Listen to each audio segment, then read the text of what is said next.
Welcome everyone to the final 2024 Bicep community call. We will have more in January, but this will be the last call of the year.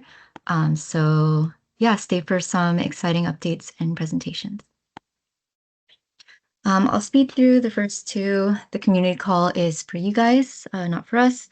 We want to be able to talk about the issues that you guys are having or anything that we otherwise wouldn't be able to talk about in other meetings or online in our GitHub. We want to be able to communicate with you and be able to start a conversation with you in person, or I guess virtually. So please use the chat. If you have any questions, please raise your hand. We also have a questions and answers at the end. Okay, so our recent ODOT 31 release, which I actually think this is 32, this will be released soon. So yeah, we haven't been working on some big features, but Alex will talk a little bit about what features we have planned in the next 6 months or so.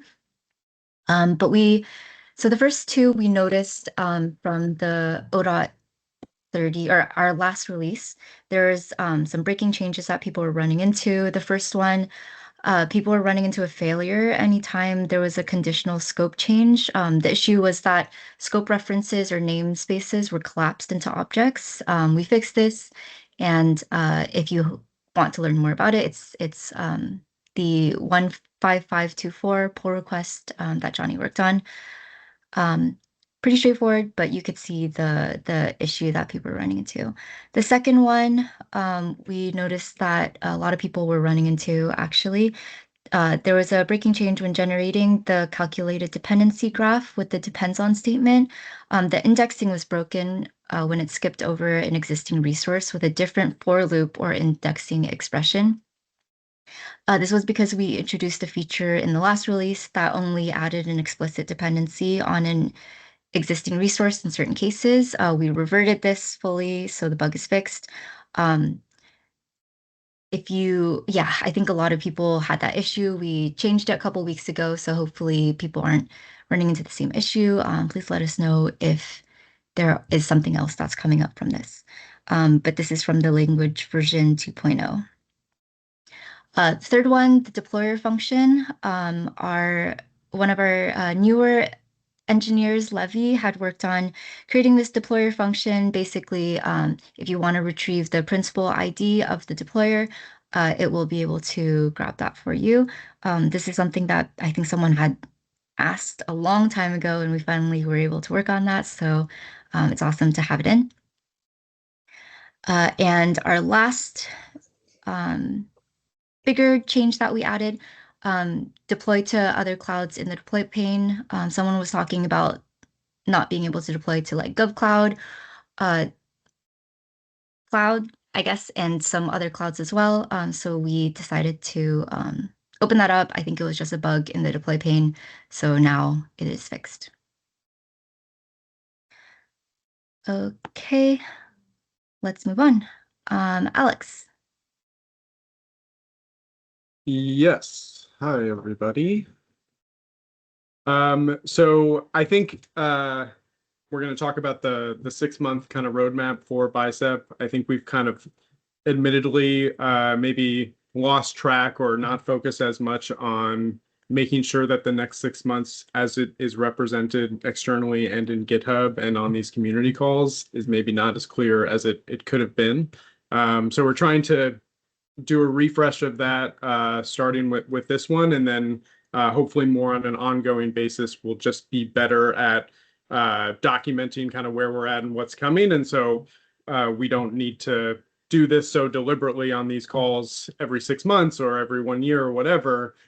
We certainly still can, but you can also in a self-service way just kind of seek this information out continually. But we did a big cleanup of it in the last couple of weeks, so we're just going to talk about kind of where we're at.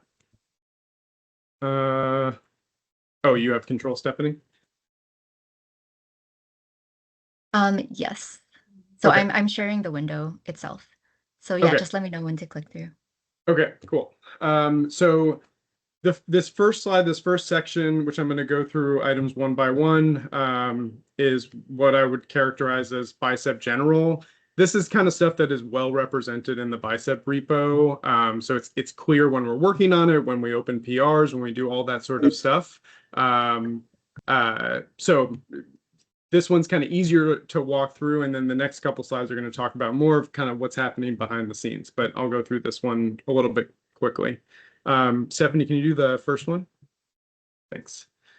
The first one is wait and retry. So this one has been around for 4 years and 0 months because I'm doing this a little bit tongue in cheek because a lot of times if people bump issues, they're like, hey, this is 3 years old. Why haven't you done it?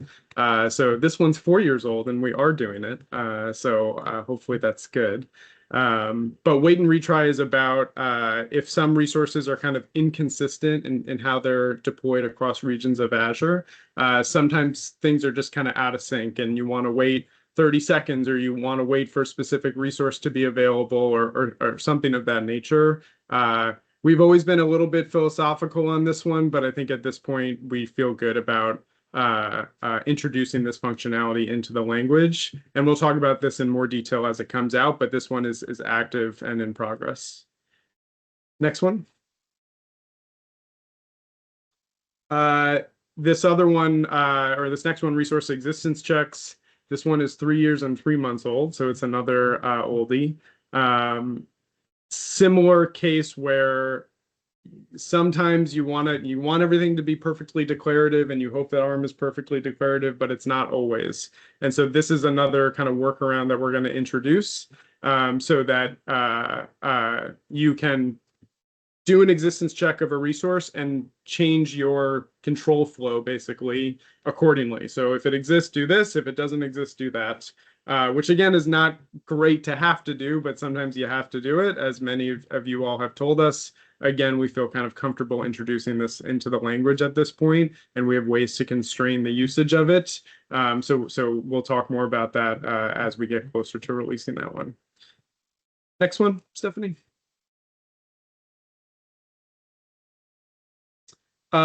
New functions. So I was compiling the list this morning, and I didn't know that the deployer function is actually going to be out in 0.32, so that I was able to just strike that out because we did it so quickly.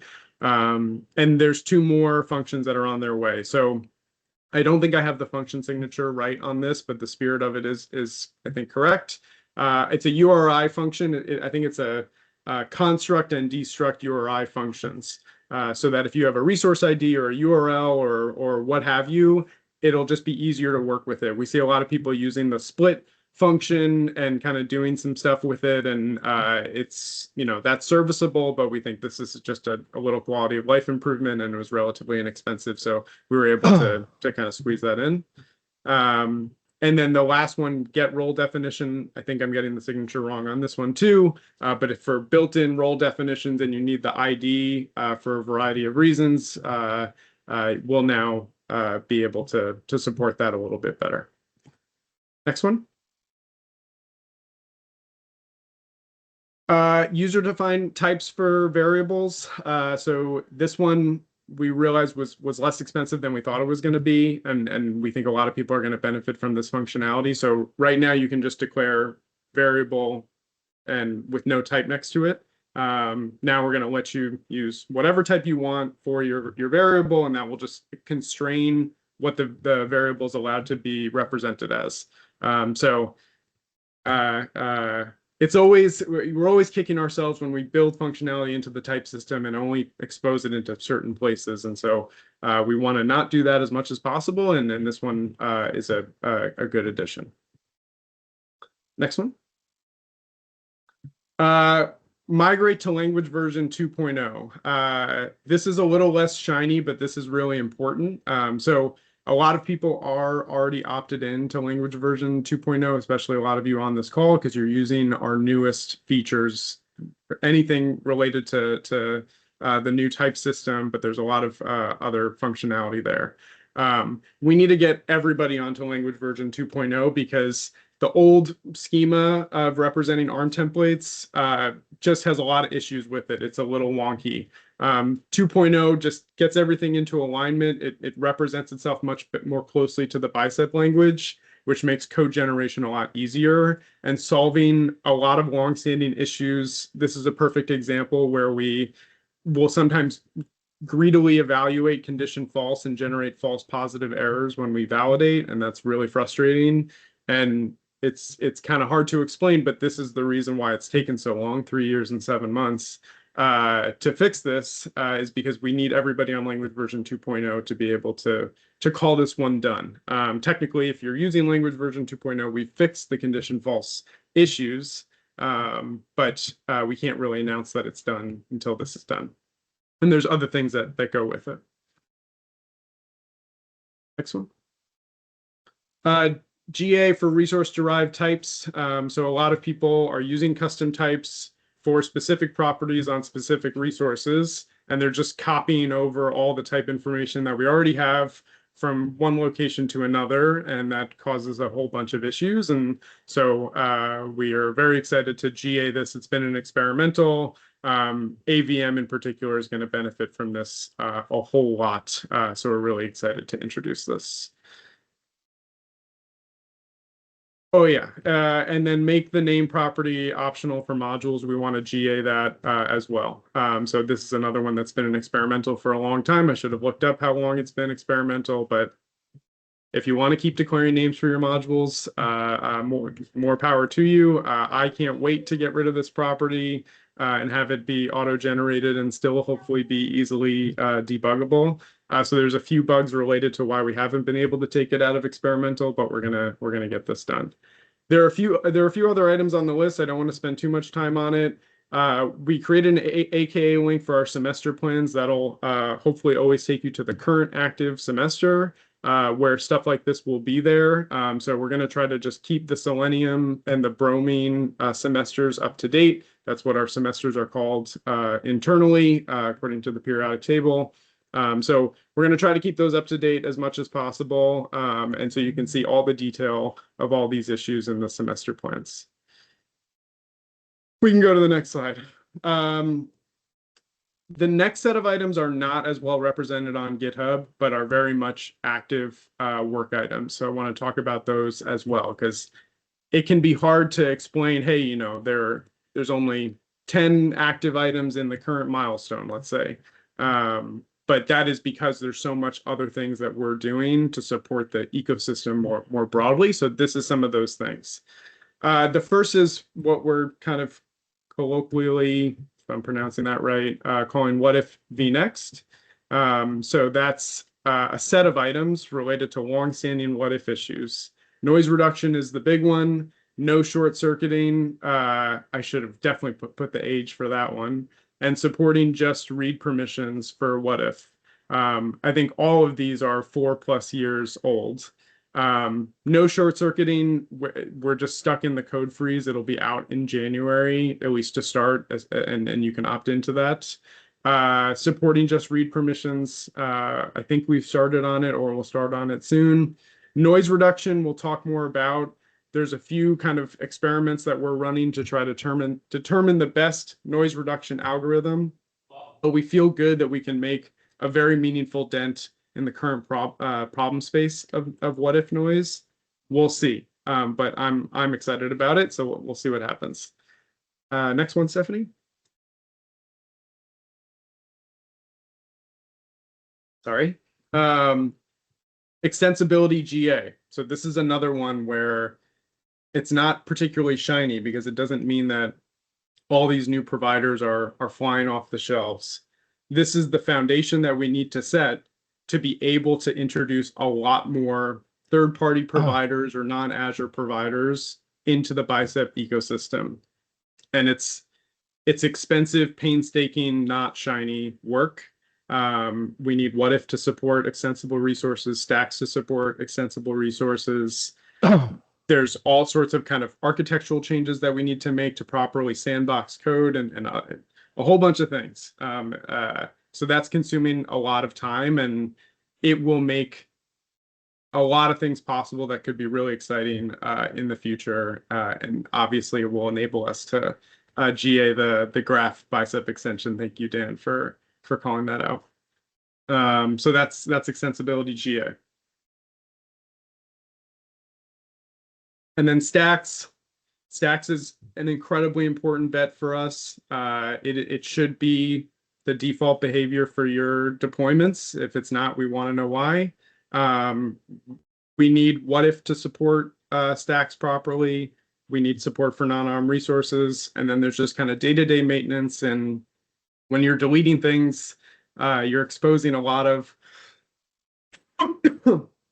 excuse me, you're exposing a lot of technical debt of how stuff is deleted in ARM today, weird API availability issues, weird deletion order inconsistencies, because deletions just haven't happened in this way before. So there's a lot of bugs that we're introducing and squashing as fast as possible. And the more people that use it, probably the more bugs we're going to find. But we need to kind of work out all those kinks to make Stacks what it needs to be. And then the Bicep Copilot. We will be, I think, demoing the Copilot in January, and I think releasing it in some capacity in January as well. I know everyone has a little bit of Copilot fatigue. I complain about it as well. But we basically need to make sure that these LLMs are good at Bicep. Like that's really the mission of this exercise, whether it's in the Azure Copilot or the GitHub Copilot or in GPT-4o or whatever. They need to be good at Bicep because these LLMs are going to write a lot of code in our future. Whether we like it or not, that is definitely going to happen. And so this work is to make sure that is the case and to really understand how do you make sure that it's writing good code. I think some of the demos that we're at Ignite and some demos that have been shown to me recently on GitHub Copilot, like cutting PRs like from end to end, like analyzing the issue and creating the files and opening the PR, like that's unbelievable. And so we need to do this work and make sure that this is the case. We'll see what your interactions look like with the Copilot. I think we're all very curious to see. And we're just going to kind of learn and go from there. So we're going to introduce the Copilot early next year, and I think that there's a lot of interesting stuff to take away from it. Okay, I think there's one more slide. And then these are the things that are just not represented on GitHub or externally at all, and they're extremely not shiny. They're quite dull, I guess is the opposite of shiny, but I'm excited about it. Is two things. One is what we call the deployments resource provider, where we're separating out the deployment code base, the deployment runtime code base that evaluates ARM templates from the larger ARM code base. This is to make both the ARM core deployments more reliable and to make the deployments, service deployments more reliable, which just means we can ship faster and more safely. Excuse me.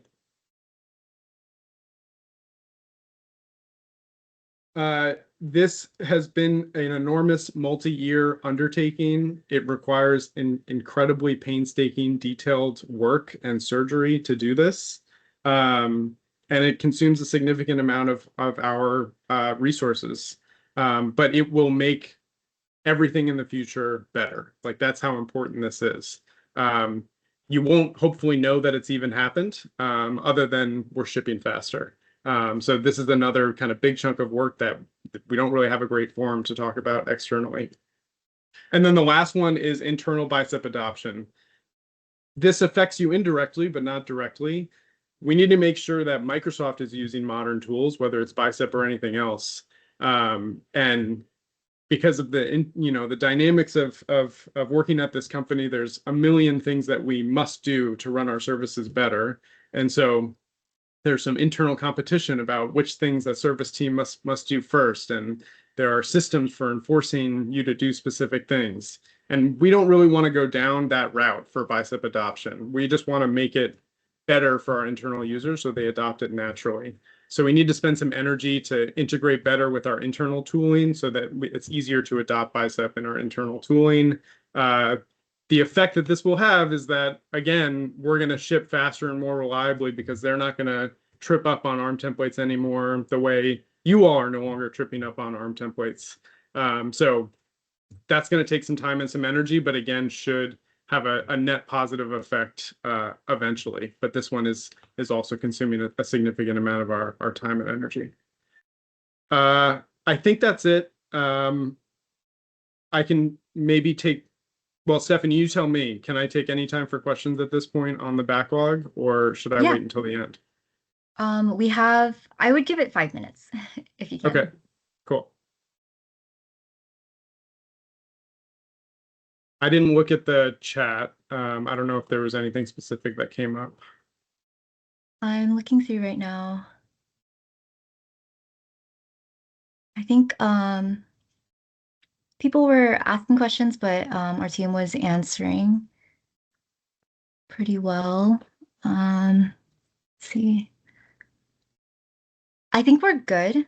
If you have any other questions, yeah, definitely put them in chat and our team will be answering.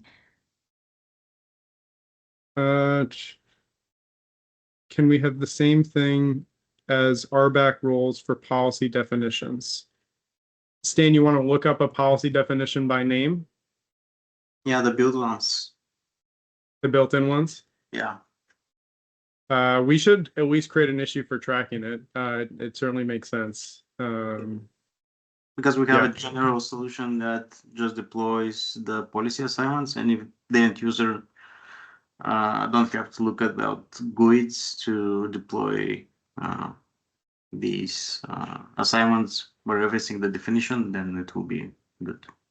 Yeah, makes sense. Are there any plans to put groups into an AU, RM, AU through Graph Bicep? I will leave that to Dan if you want to answer that in chat, or if you want to come off mute for that. Okay. I'll answer in chat. I missed the question, so I'll answer in chat. Yeah, it just came up. Coupled with internal Bicep adoption, what I mean that we get updates on the latest iterations of the ARM templates. Source the resource constraints. Would that mean we get updates? Wait, are you asking if? Yeah, I guess what I'm getting at is, yeah, I can't find that GitHub repo. I was searching for it before I asked, but there's some repo that lists all the ARM template versions and is useful for you. I generate constraints off of it for what can you name things. And so I guess as there's more internal adoption of Bicep, does that mean that kind of more of those templates will be modernized? That might indirectly happen, but I don't know if I would say that's definitely going to happen. I think that's a separate challenge of policing. In the world of things definitions. In the world of things I'm sure you're familiar with, some of those templates have taken some liberties on syntax. Yeah, I think one thing I actually should have included this a little bit. We're in the middle of overhauling the reference documentation, that one that shows as ARM templates, Bicep, and Terraform, to just be a lot more useful. One of the things that's going to be there is in that repo, there is example API calls, put API calls in particular, which we can auto-generate Bicep and Terraform AZ API examples from. And so I think we're going to be able, all that's to say is I think we're going to be able to create a tighter feedback loop on some of those things through some of the new doc overhauling. And we think we're going to be able to take some user contributions there as well. So I think stay tuned on that one in particular, but it's definitely a larger separate problem. Fair enough. Thanks.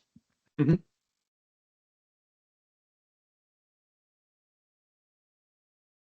Any others? Okay. I think we could probably move on. Cool. Cool. We'll go on to the next topic, Sydney.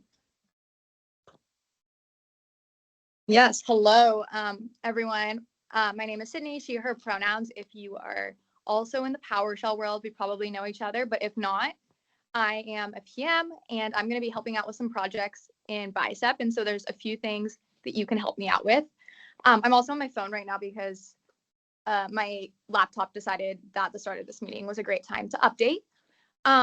But one thing that we're in the design process for is adding version pinning to Bicep. And what this means is, you know, in your config, you could specify a version of Bicep that pairs with that template so that they will be kind of guaranteed to have the right version. There is an open GitHub issue for this right now that I'm going to put in chat. And the way you can help me out is by going to that GitHub issue and kind of putting down anything you're hoping to see in terms of, you know, maybe requirements you have, ways you might feel about the way we do version syntax, whether we allow ranges, wildcards, things like that. So if that's an issue that you feel passionately about, it'd be super helpful for you to go ahead and use that GitHub issue to provide your thoughts. For some reason, my chat is not opening on my phone at the moment, but I will let you know that the issue is, let's see, 12290. And then I'll put it in the chat in a second. And then one other thing that I'm hoping you can help me out with is I'm trying to learn more about how folks are adopting Bicep. You know, how you found out about Bicep, what motivated you to become part of this community, and what kind of challenges you've faced. So I will also be sending out a survey related to that once I can get access to it. And thank you, Alex, for putting the issue in the chat. I think that's all I have for now. But yeah, excited to get to know you guys as part of the Bicep community. Thanks, Sydney.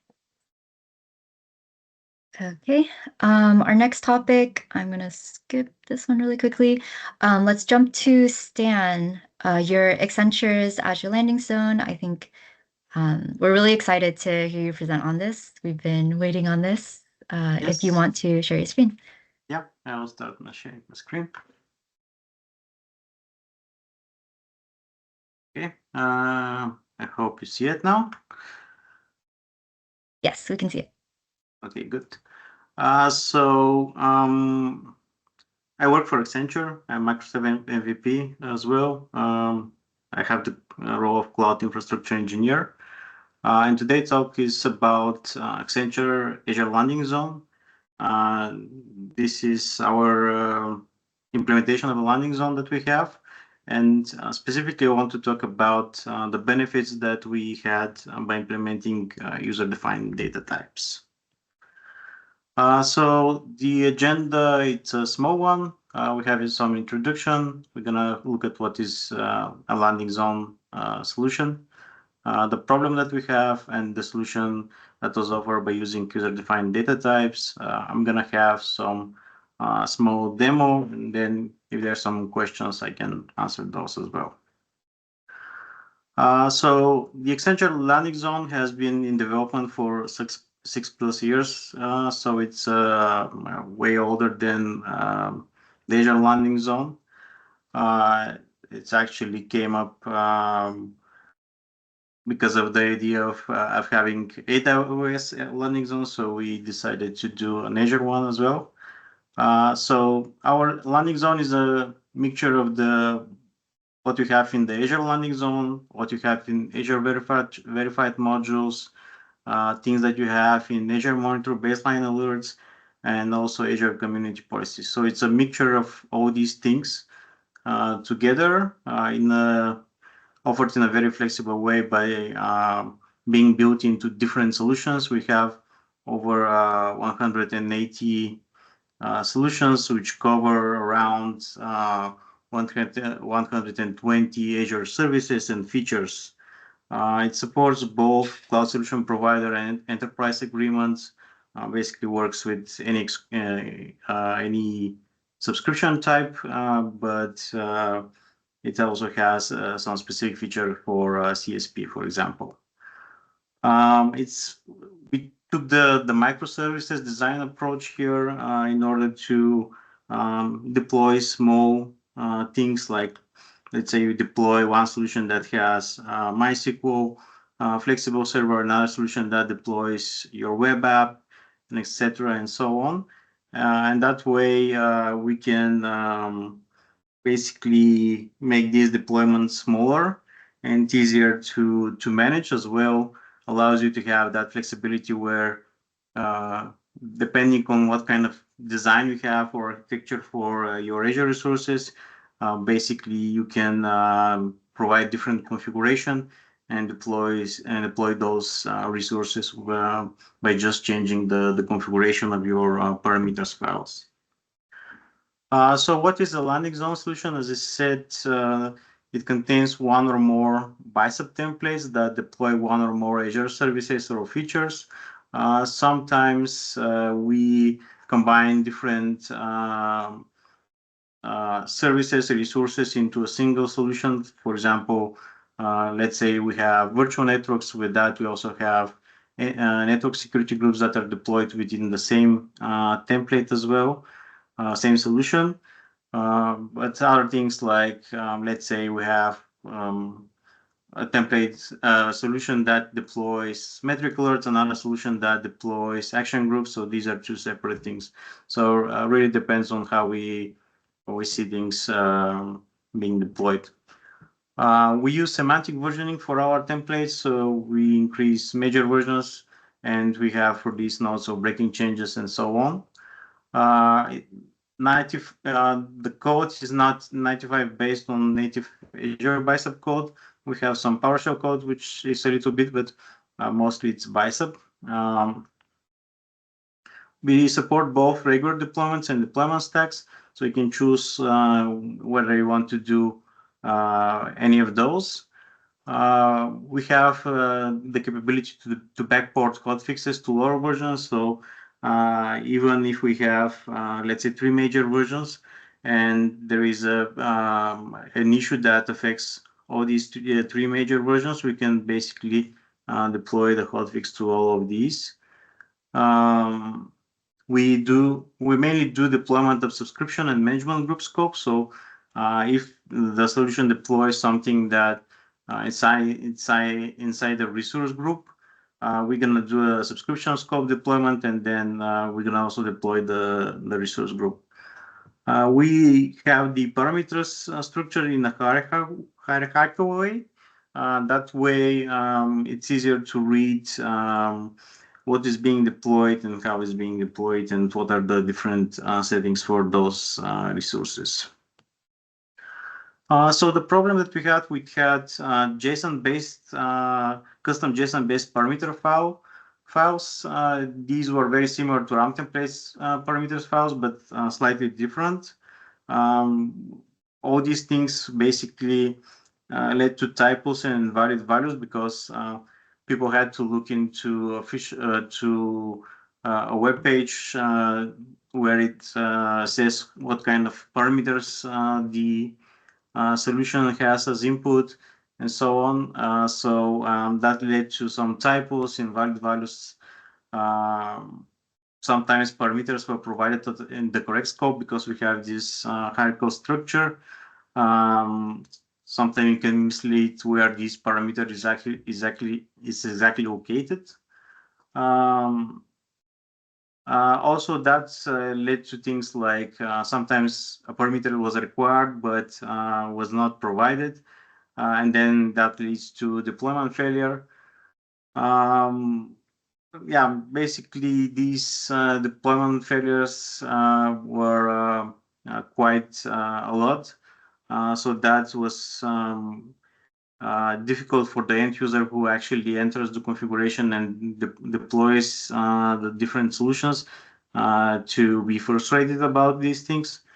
They also had to constantly switch between Visual Studio Code and Confluence. Confluence is our website for the documentation. So they have to constantly switch between those in order to see what kind of information they need to enter. These things also led to longer times for architect design and deploy the different resources in Azure. So what we're basically trying to achieve is that we have engineers who focus on architecture, design, and they deploy, so they don't have to focus much on code. They just have to specify what they want to deploy. As I said, this had some frustration for these end users. This also led to focusing more on support rather than development for us, as we are developing the landing zone. And also because of these JSON-based parameter files, we also had to implement some our own functions that were natively present in Bicep parameters already. So things like referencing values from another file and so on and so forth. So the solution for us was user-defined data types. Basically, if you look at from one perspective, user-defined data types are schema for the parameters files. So they basically define what kind of parameters are required in order to deploy something. So the whole journey took us a little over a year to add the schema for all our solutions. Initially, of course, it was slower, but then once we got the grasp on how it's being done, it was easier for us. Of course, we also started when since the first releases of user-defined data types, so we also provided feedback and logged some information, some bugs, and some requested some new features that were later also implemented as well based on that feedback. Because of that, we also switched from our custom JSON-based parameters to native Bicep parameter files. We can support both in parallel, but now we are completely using native Bicep parameter files for this. This basically led to reduced time to build these Bicep parameters file for a solution, so you can easily see all the information there within Visual Studio Code and enter the required values. Of course, this didn't require much switching between Visual Studio Code and Confluence, so you already had all the information there in Visual Studio Code by using the schema. We also took the advantage of standardizing our documentation by using the same phrases, these kind of things that made it easier for the end users to read the information. Of course, that led to also improving the documentation, things like typos in our documentation or incorrect documentation. These are things that we have found and we fixed in our solutions. So all these things were quite beneficial for us. One thing that was another beneficial is the discriminator syntax there that we used a lot. That was also introduced a little bit later after the initial release. That helped us a lot to also plan in the future how we built our structure for the parameters. So it's easier for the end user to enter information. So now switching to the demo. So basically here, I'm referring to one of our solutions that is basically for role assignments. This is basically saying that I want to use this schema. So this is the version 3 of role assignments. And by just tapping with space, I can see what are the parameters. We can see that basically this solution can be deployed both to management group scope and subscription scope. So in case we are deploying to management group scope, we have to provide the management group name. If it's not, if it's only on subscription scope, then it doesn't require that parameter. You can see clearly that from the description that is being displayed by the schema. What we can do is we can deploy role assignments of subscription management group scope, in this case, subscription scope, and we also can deploy to resource groups. So if let's say we want to deploy some resources, role assignments on subscription scope, then we just have to do that. This is basically an array.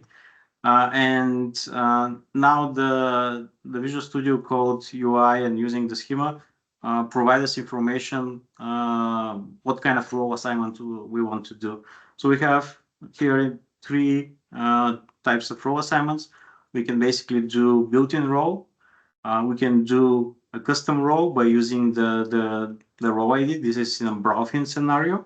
And we can do a custom role by just specifying the name. Because we have another solution that deploys custom roles, we there specify the name, and basically by the name we generate a GUID for that role. Basically now when specifying the name here, we can just we can use the same GUID function underneath in the template to find that specific role. But let's say we want to do a built-in role.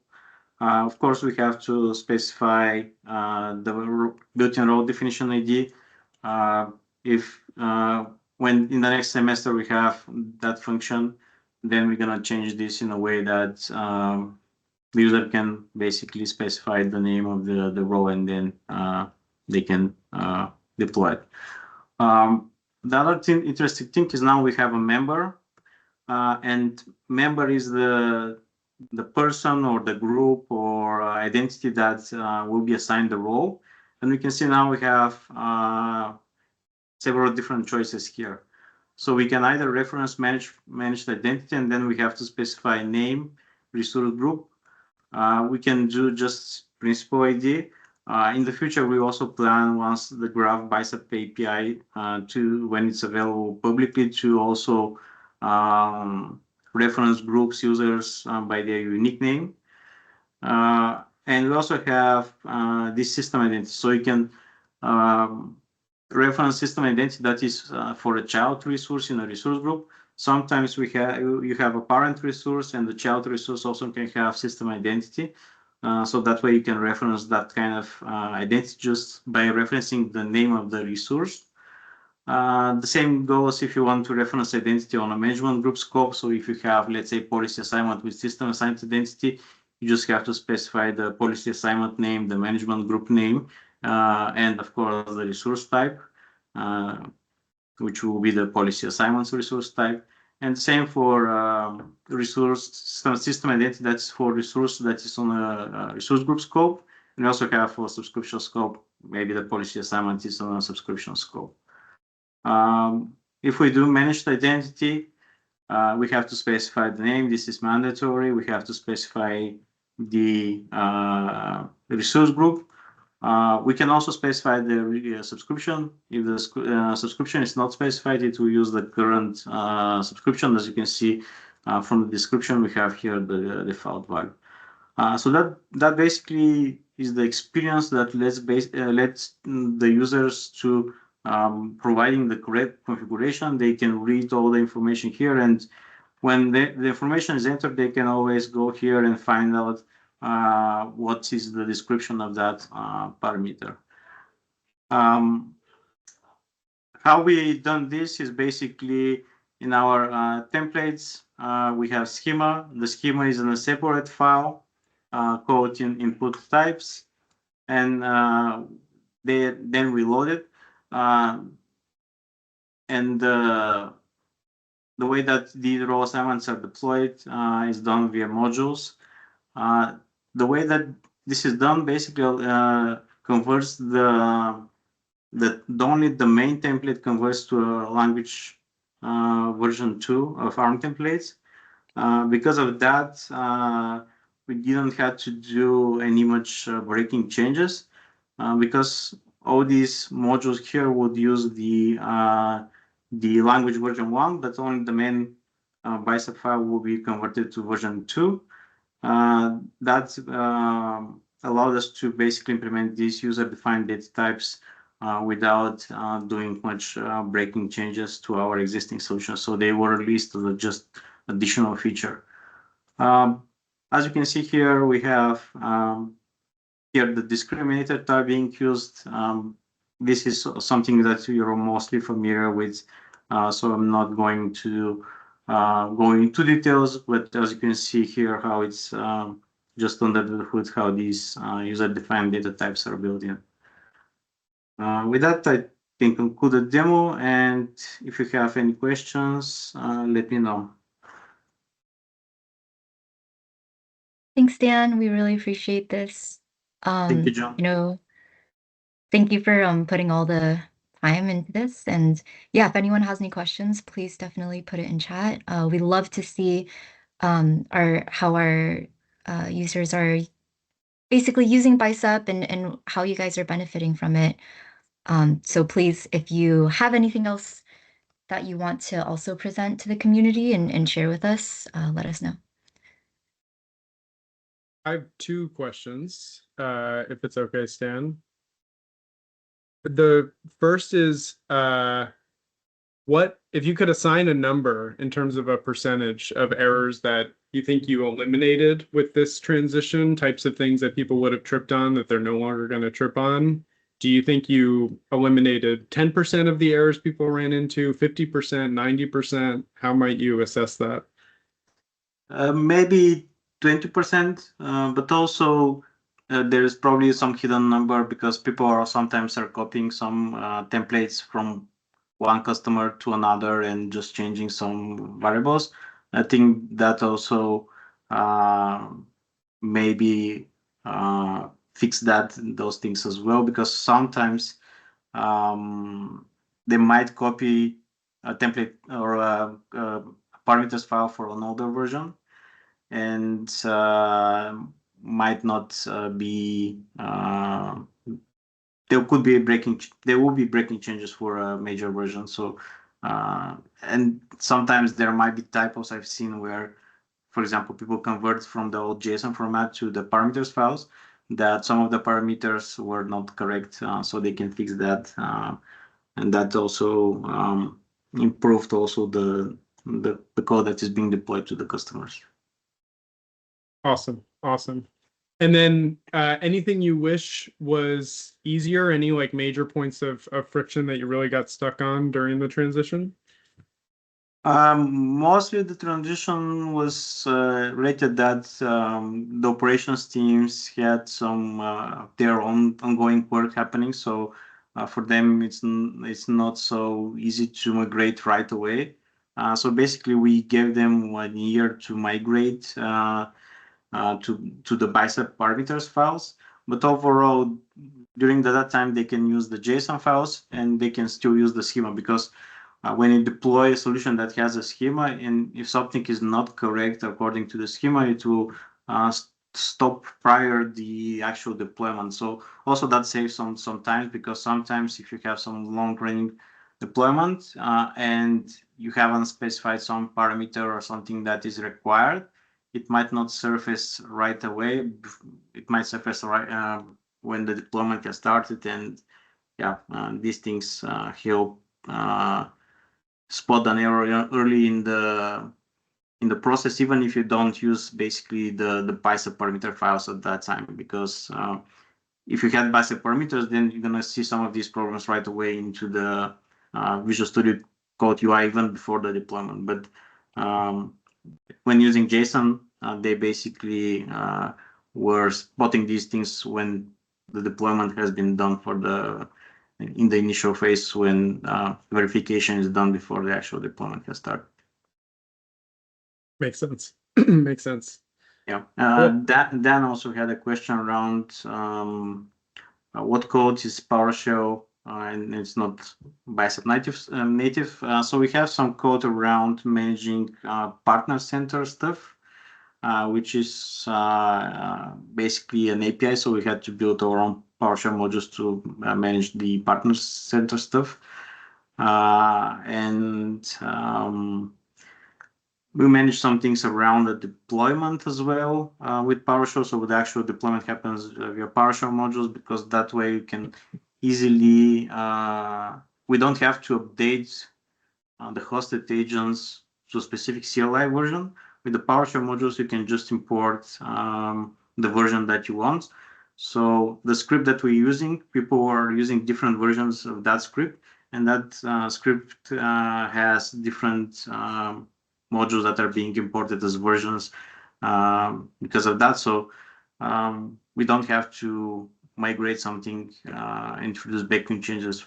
If we were using, for example, Azure CLI, which you can have only one instance on the hosted agents, and yeah, these kind of problems as well. Also, we have some custom also code with also deployment scripts for some scenarios, like if we have VMs, we can stop them, we can start them, we can skip, for example, applying extensions if they are stopped. So this kind of thing, so the deployment doesn't fail, and we don't have to comment, for example, the code that is around the extensions and so on and so forth. That deployment script helps us manage that. There's another deployment script around stream analytics as well, because that one is also having some issues when it's running and you're deploying at the same time. Yeah, these are basically the minimum PowerShell code that we use. Thanks, Makes Dan. sense. We have 2 more topics, so I don't want to, I want to be able to try to cover those. But yeah, thanks again, Stan. And Alex, if you have any questions, you could also put in chat. Sounds good. All right, we'll move on to our next topic. Tate. Tate is going to cover user-defined functions with variable access. Thanks. Yeah. So in the past, variables weren't accessible from inside user-defined functions, but that functionality has recently been added. So I wanted to briefly demo just some of the different ways that you can use variables inside UDFs. So let me share my screen. So the first example is actually a way to use parameters inside UDFs. And since they're not currently directly accessible, a way to get around that is to create a variable and assign that to your parameter. And you can access that from within the UDF. So here we have just a max variable var max that we assign to our parameter, and then we can do whatever custom logic we want inside the UDF. The second example is if we have a list or an array of different values. So here we have allowed environments. We can write custom logic that will check if our input environment is in that allowed list. And so this is just one list function that you can use, but you can have any custom logic that you want here, just to check and see if your environment should be deployed, or your resource should be deployed in that environment. Number 3 is if you want to have an object of default values. So this represents the properties of a storage account. And so we can have these default values and then write a user-defined function with, in this example, DNS endpoint type as an override. And then using the spread operator, we can have this object returned to kind of make it easier to author or have these properties ready to go. So here we have get default values with endpoint type, and we pass in Azure DNS Zone to replace the DNS endpoint type. A more generic version of that would be just to pass in an object and using the spread operator with our default values and our overrides object, we can replace or add any properties that we want. So this one has access tier cool and allow blob public access to true, and we can just use that to get default values with overrides, and it will replace those values. You can also have a constants file and import variables and use those in user-defined functions as well. So yeah, that's all the examples I have. So thank you. Any questions?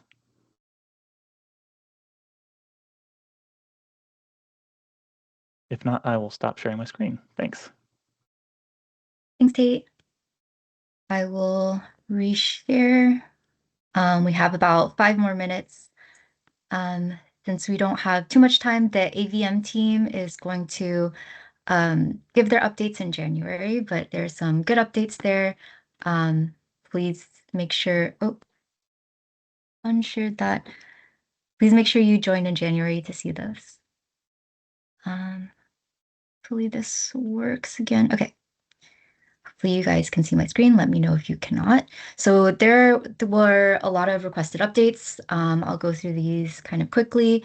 But if you guys can give a little bit more information, please do in chat. But basically, yeah, I'll go through these.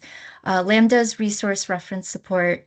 This is something we just don't have time. Like Alex said, we're trying to be able to be more communicative of what we'll be working on in the next 6 months.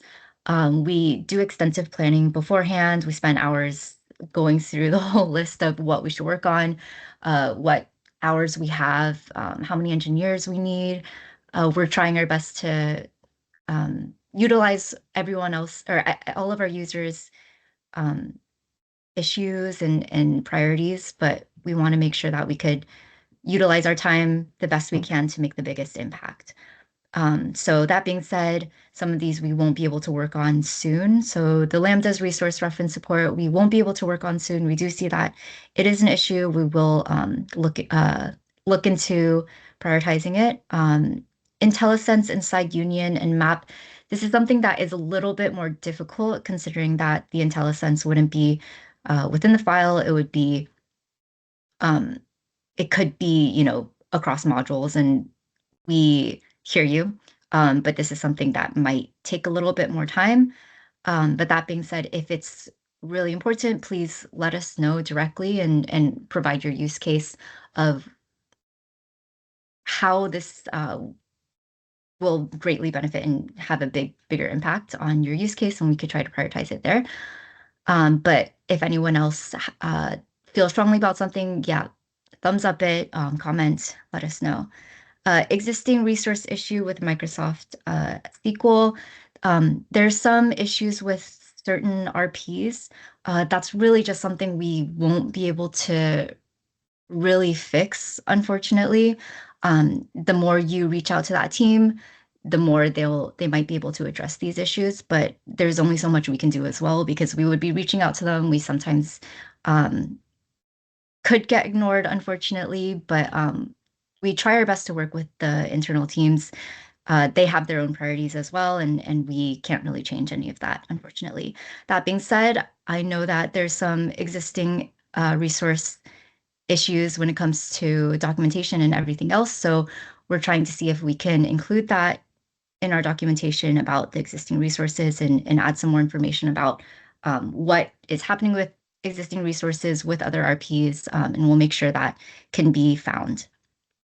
The check if resource exists. Alex talked about this a little bit, so hopefully I don't need to talk more about this. Adding a conditional in the scope. This was one of our very first issues that came up. And we do see that, I remember last time I checked, there was like 26 thumbs up. Alex and the team, we're all working on trying to figure out how best to see all of those thumbs up and prioritize things better from the thumbs up system. We know that this is something that a lot of people want, so we'll try our best to see if we could do something about adding a conditional in scope. And I know that someone even addressed maybe adding a linter, something that like a stopgap. We'll see what we can do.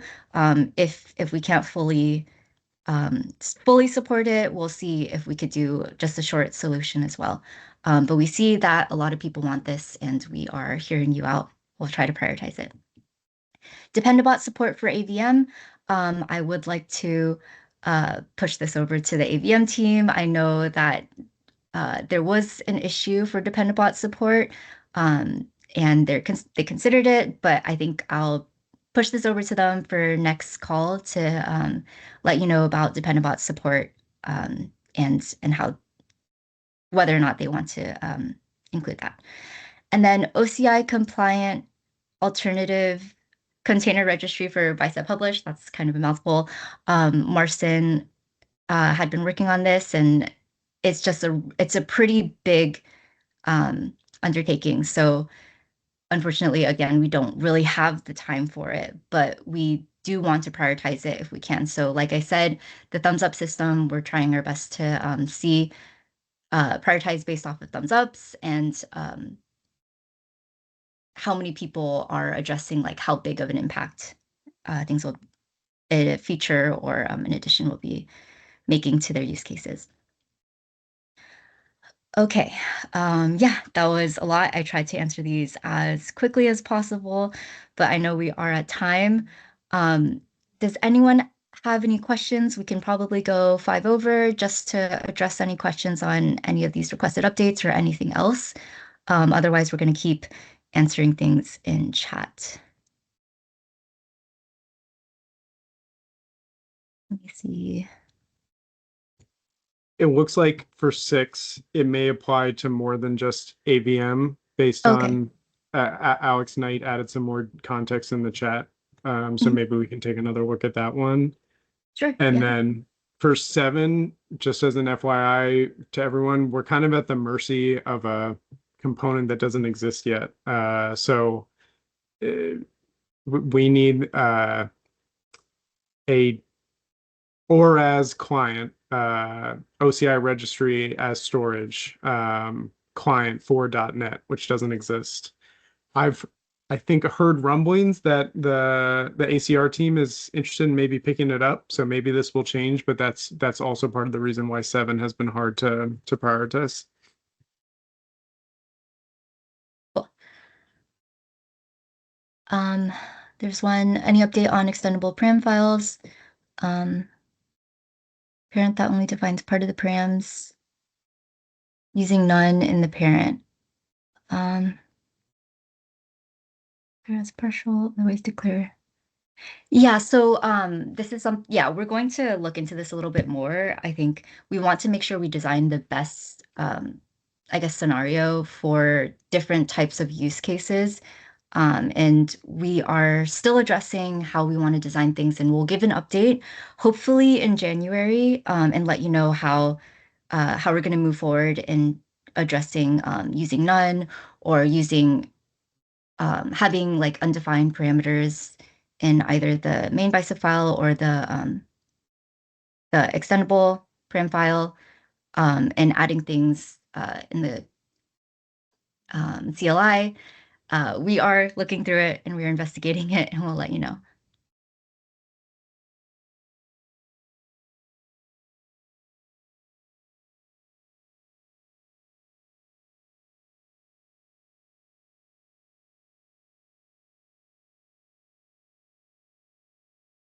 Wait, are you not able to add a thumbs up to a 4-year issue? Or more thumbs up? Okay. I mean, yeah, I guess I've already had a thumbs up for 4 years, so. Got it. Yeah. Limited to only one. Yeah, unfortunately. You could add more comments and talk about how it's a big priority, but yeah, we're trying our best to see how we can utilize that thumbs up system better. Right. Cool.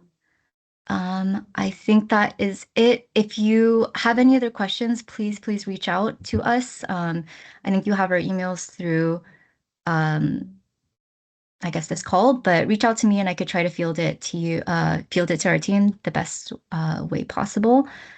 And yeah, we'll have our next call at the end of January. So we'll see you then, hopefully, and we'll have some more presentations and updates for you. Thanks, everyone. Thanks all. Happy holidays.